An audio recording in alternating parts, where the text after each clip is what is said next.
Congo France.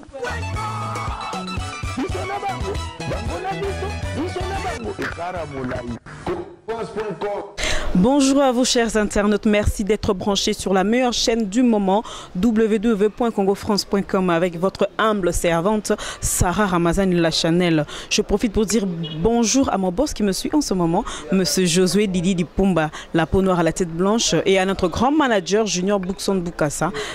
Toute l'équipe de Congo France au Bazara toujours arrache-pied pour nous sala oyo Mouna c'est dit qu'artiste mobile Mouy Bazara toujours na caméra douceur bienvenue na Katia montage. Donc voilà toute l'équipe en complet pour Nakaka avancement et chaîne Nabiso. Merci beaucoup nos fidèles au Bazara toujours la branchée à Roland Rabiso le quoi maman Meninze mamte ma tous pépé lambeto le quoi Era Ramsès le quoi David Olito un vrai tonton. Donc voilà na 4 cas et actualité en musique congolaise ndi na lobaka toujours je reçois pour vous Mbonzo. Pour moi, c'est la toute première fois que je le reçois dans mon émission. Donc, on va parler sur plusieurs points sur la musique et note par rapport à l'album Nabango Plan B. Plan B, on est ma camp.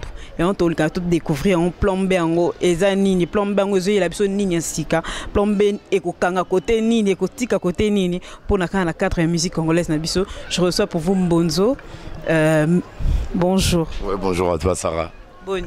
Ouais, très bien par la grâce de Dieu. Qui m'est agito? T'inquiète, nous avons mon pépère.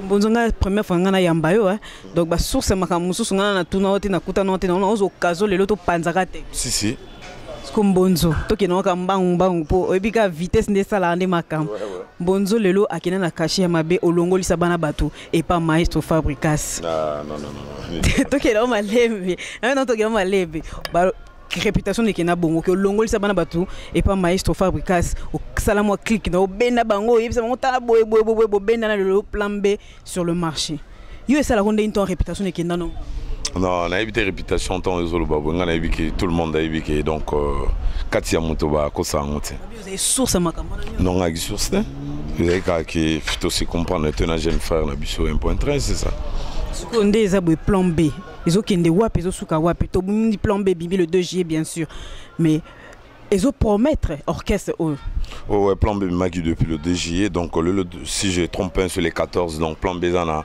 un mois je crois na 14 jours donc ça veut dire super merveille déjà nous avons notre monde en a trop sinon tous à deuxième lot déjà il y a CD pour premier lot c'est déjà fini donc tout comme un dérangement dans la fanatique n'a pas surtout yakin na ba province pour l'OESA soutenir le marché.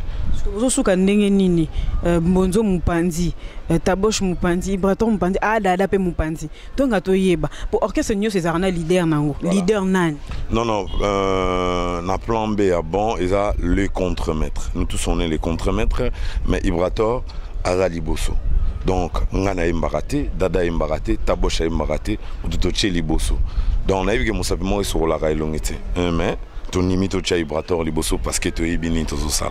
Donc c'est que en tant que Yeboche Liboso OK bien sûr il y a pas de problème pour Yaza chanteur Bino Boza Mupanzi mais si que orchestre ndegezo kendeli est-ce que eko kendeli Liboso ko réussir na habité plan nini obimo bongisi pour orchestre vanda pour ningana te non kasi déjà plan B tant de l'autre plan B on a bien comprendre on a bien tenu avec une année pour comprendre tina plan quoi plutôt comprendre expliquer ba téléspectateur plan B en plan B quand c'est arrêté le moisa batamat quand c'est là une année pour comprendre bien c'est une année voilà pour comprendre pourquoi tu le bagi plan B si que source ya bino to ebito to ka ke bozaki Kofi Central azo ki bino mais babi bo bebi si sous contrat bozaki sous na Kofi Central qui a dit ça non on vérifie pas non c'est toujours c'est Kofi Central Kofi Central il y a yende mtazo voilà donc merci Viena Ibikaza na tournée en Angola donc ça là et mon Angola retour à vie dans la conférence de presse na bino na Oshoana na Saint James dans la presse Goya to sur la bino carré vraiment donc botika ba chichotement presse il y a les problèmes dans les au lieu de ça la musale luka information na source yangezo ya na songi na lisolo na bango voilà donc c'est ça c'était juste pour vérifier pour les téléspectateurs et ben ba tunenga sera tuna bango là tu as raison voilà là tu as raison mais presse na biso ya le surtout internet ba makasi na songi na masolo na bango bazo sala international paparazzi musana bango oui paparazzi ndenge zala c'est bien donc naibi ke bozo bino pe boza na ba fuiti na bino boza pe na masolo na bino mo alokuta pe eza wana. Merci beaucoup Tabosh. Sikoyo to monaki bino na matanga ya Jonathan Likompate. Non, c'est que yo, aux années informés, paparazzi a moins d'infos dans l'action image. Vous avez une cotisation. 2h30, tu as les mères, tu as les jeunes frères, je salue Bill Clinton, je salue Richie Watanabe, les Bogards, donc vraiment, Bisson ne m'a pas fait la guerre. Pour Ina, il y a Taboche les Percs. Ils ont Adada, Jonathan Likompa et puis Ibrator Mbouziale. On a pena Ina. Et on m'a dit jeune frère à l'obara tout le temps Ina ne tombera jamais. Bisson ne m'a pas fait la guerre. Et on te monnaie que tu as bon côté. Il fallait tout ça là. Tout ça qui on a de 2h20 jusqu'à 4h25. Copère de Jonathan.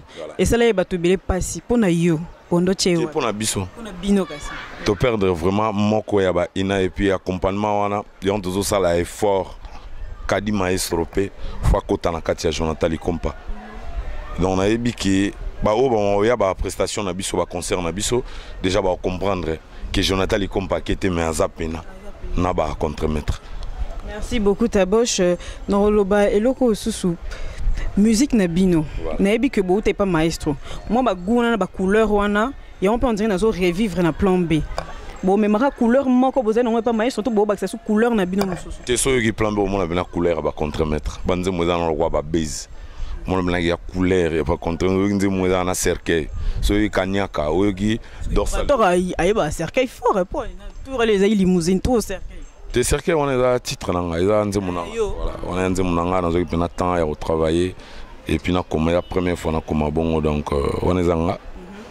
Ibrator a signé place à Kanyaka et puis a signé Bez. Banze Mouza dans le roi dorsal dodo ils a signé par Adada. Nze Mouza dans le roi la mignon ils a signé par Taboche les Percs et puis Nze Mouza on a bas chinois. On a signature le chef d'orchestre Nabiso Yams. On a bas chinois donc il y a le roi ba contre-maître bazo lela na banka ba ça ba vocal wana lelo rien à dire même sur côté na Haïtine au monde qui ba vieux on est à la tête. Taboche n'a souligné sous. Ah oui. N'a pas permis de me comprendre. Bon comprendre kaka, vous avez permis la mbonzo. Pour y prendre la minute no, ya minga ka maman contre maîtresse. Pardon, il y a un problème. Donc voilà, mbonzo, Adada a eu l'accident. Aléli a eu beaucoup de monanité. Non, de tous les temps, de tous les jours. Tous les Guinéens, et là qui y est contre tout le monde véhiculé. Donc ils ont qui na mon pépé mo ya faux na mo tellement ranzambali nga banana ye. Donc ils ont accident mo gravité donc ils ont qui moi ba blessure mais c'est bon déjà Adada en plein boulot azongil musane correct tout le monde de la ba suivi comme d'habitude. Mais je ne sais pas pour le matin, le lundi et mardi, il y a la coulisse, il y a son monnaie. Donc, le coulisse, c'est la révision. Tout le monde a chef d'orchestre à la boulot. So, mercredi, vendredi, au moins, c'est déchaîné. C'est comme Bonzo. Dans le assisté avec la répétition, moi, qui un peu, moi, des heures de mon salam, moi, mouké, et choqué, moi, mouké. Bozo a structure ni bobongi si po bablo rabon e ko matin na mi sutam so ba prêt tam so ya ba invité au bayaka pour sécurité ça bien sûr chef d'orchestre ça yim taza azana po na ko éviter makele les désordres et tout. Tu non tant bisinga ngape na za itona tant na yuka mamba boninde ti ko pa presse. J'espère ngana na koti tan kati te ozinga ko déjà na couloir voilà. Donc ba yuka reproche na rapport et puis tu es banné ni toko bon ça se place à ma bezali. Le chef d'orchestre ça pena. Si on a da soda makasita ga to zani na light pas jeune frère. Il vient da soda. Il peut aussi sukuna comme les chef d'orchestre. Yam ce tempo. Yam ce tempo. Il peut aussi ou t'es pas. Il y a ça qu'on a passé belé on a kuna wata ba 12. Oh ba t'es pas maestro. Le côté va on. Kota bangote ah ba grand garçon wa bango le kota bango. Ba comprendre que ndenge makambo ya côté. Idéologie no tsaki bona litoi pela po bazo pena na balanda mo. Idéologie c'est ezande que tozo comprendre que cop na biso yango yo. Siko ah bino pe bandi cop na bino. Ta mise mso pe ba kolonga ba ko ba ya po ba fight mo bino bolongo la kikuna. Bokolo besu nini. Non, je te dis la vérité, faut tchana mutu que séparation ici la raté dans le monde. Et puis que ba vielo mbo ba kabona rapé. Les marquis kabona ba ceux qui font ni ba kabona ba na ba kabona. Séparation ici la raté na vie. Un jour, bisopi comme ça, mon agé, mais c'est à Longo, il y a côté maison mère, mon ami sous docteur Longo, il y a côté et pas Robinho, donc séparation ici là, na vie. Donc séparation donc nenge moi sinon mon bali bakabona gaer ni so nenge pe séparation na clique to kabona. Un jour pour mon héros dans l'ombre à Bogara au filmer biso arlonga comme na Congo mikili. Donc séparation que s'il a raté. S'il a raté. Merci beaucoup Mbonzo. Naibi ki yoza muto akala. Bana musalo lelote ba porte-parole nini au monara ba travailler bien la ligne pena ndenge sengeli porte-parole à ça. Tu es aux belé et puis tu as une association na biso. Ah bon? Ouais, IPAMCO, Union des porte-parole mission congolais. Président Roger Ngando, je salue de loin. Déjà le dimanche, tu as déjà la kermesse Millennium. Nous avons signé contrat tout à l'heure. Donc dimanche déjà tous on a lemba netombera. Tous a rabi surtout on a une réunion chaque vendredi. Dans les alara qui na outil réunion après réunion na boulot. Tu as une réunion. Est-ce que porte-parole à quoi les gars pas fingi mutu ba ndé comment mamsubo comme finga ba partir nzoto ba bêtise. Est-ce que non biso kuna to rappel na ba clause na biso.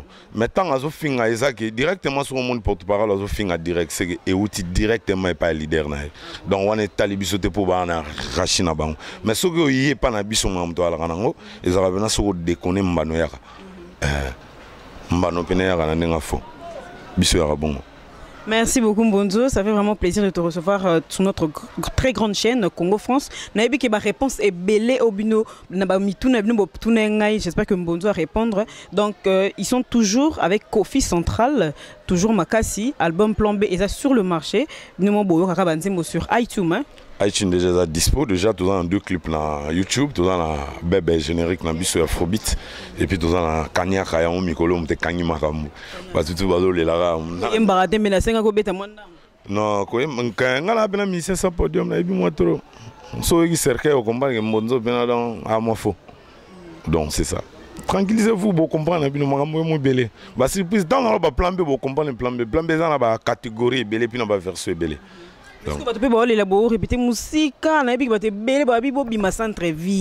centre-ville de Salamaka? Ouais, tout ça déjà dans deux places. Donc, moi, ça déjà résolu. Et puis, moi, on a sur tant tout ça, on attend vacances. Vacances, c'est ça, pena, tant on est à kermesse, on a temps à prester trop.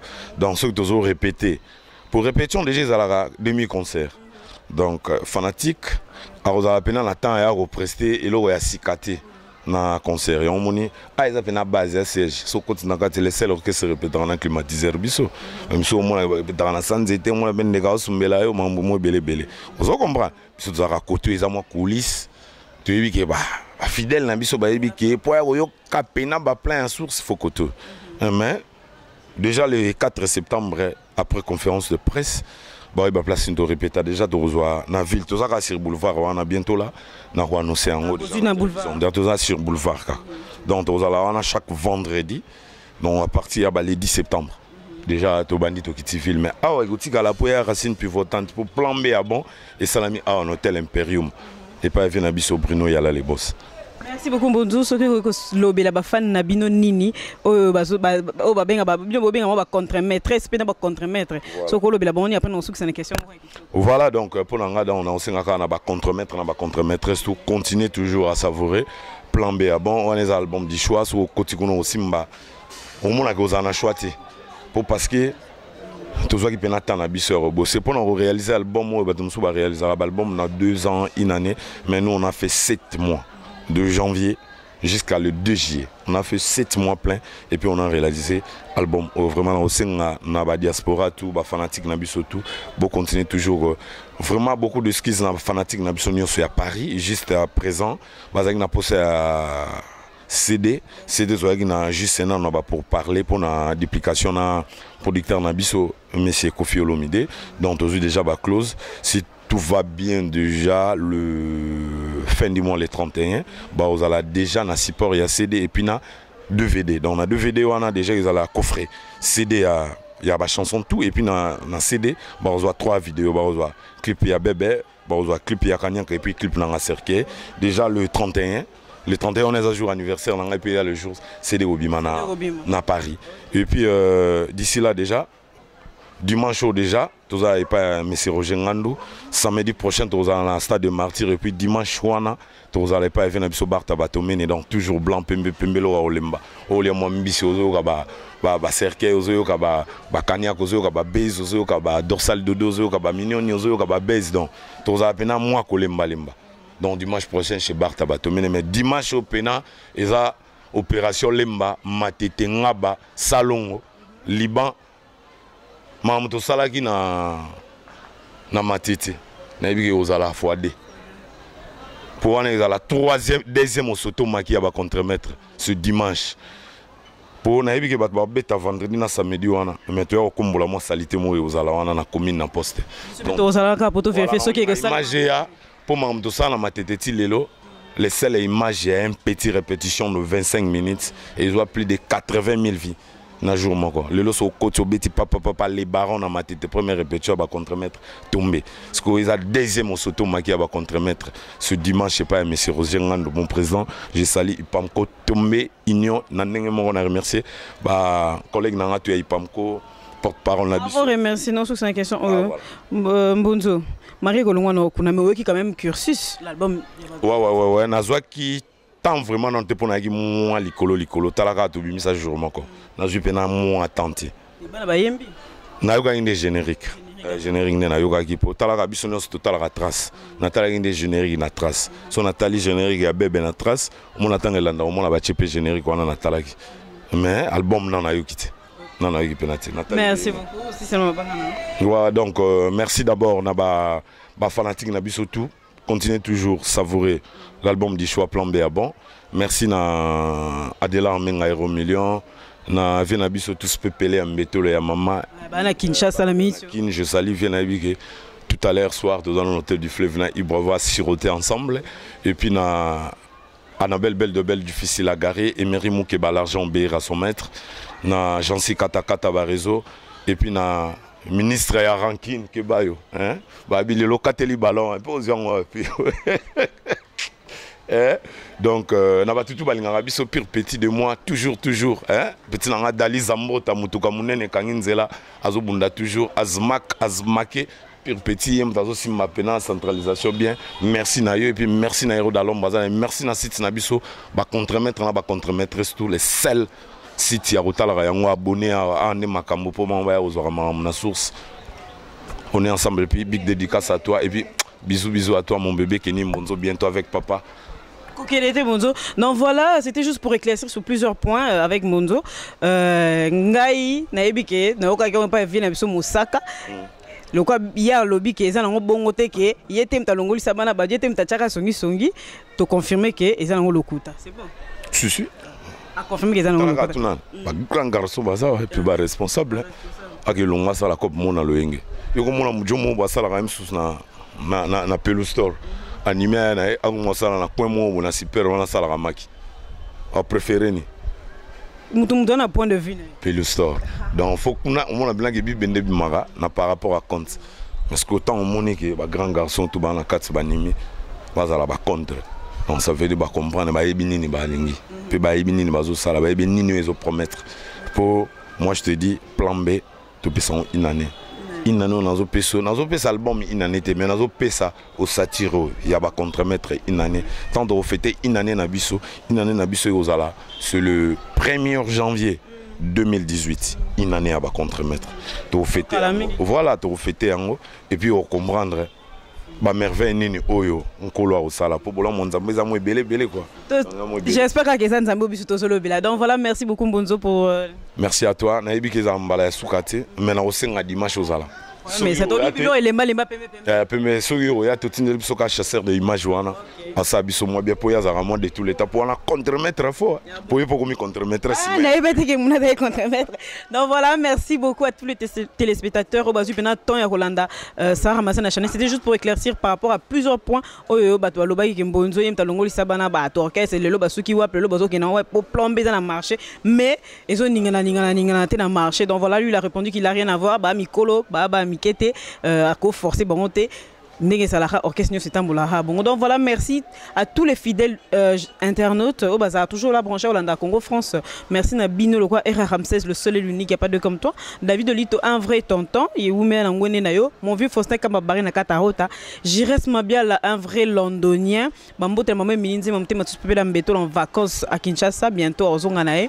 Donc voilà, merci à vous au penam aux orateurs Hollanda Rabi, so bozara toujours beau s'abonnera toujours pour chaîne nous na habité dans la bilingue mo bo bombela abino bino et tolobela bino toujours la vérité. Donc voilà, mon c'est dit qu'artiste mobile mon dans ma caméra pour na kozoba image aboué ton répétition ya Ibrator na Katia Lemba Salongo na Imperium. Donc rien à dire, on se retrouve la prochaine fois avec plein de surprises, plein de surprises. Bye bye, au revoir.